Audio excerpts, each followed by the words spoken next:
ఒక రకంగా మనం ప్రార్థన చేస్తాం. ఎందుకోసం చేస్తామంటే మనం ప్రార్థన మన యోగక్షేమాల కొరకు ప్రార్థన చేస్తాం.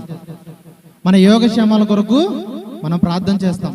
మన కష్టం వచ్చినప్పుడు మనం ప్రార్థన చేస్తాం. ఇరుకులో ఉన్నప్పుడు మనం ప్రార్థన చేస్తాం. ఒంటరిగా ఉన్నప్పుడు ప్రార్థన చేస్తాం. బంధుమిత్రులు కానీ స్నేహితులు కానీ విడిచిపెట్టేసినప్పుడు ప్రార్థన చేస్తాం. అందరూ మనం అవమానిస్తున్నప్పుడు కూడా ప్రార్థన చేస్తాం.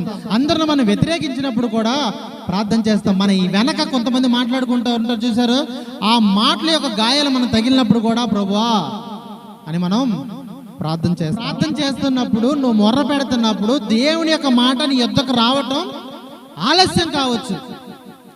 దేవుని యొక్క జవాబు నీ దగ్గర రావటం ఆలస్యం కావడు. తన వాగ్దానాల చేత ప్రజలు నింపడానికి, అలంకరింప చేయడానికి, ఆశీర్వదించడానికి ప్రతి ఒక్కరికి ఒక్కొక్క కిరీటాన్ని సిద్ధం చేశాడు. ఒక్కొక్క స్థాయిని నిర్ణయించాడు.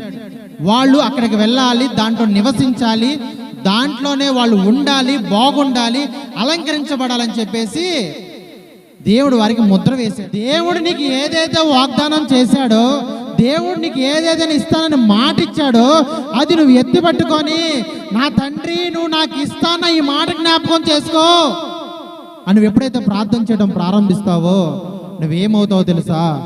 దీవించబడతావు. ఆమేన్ చెప్దాం.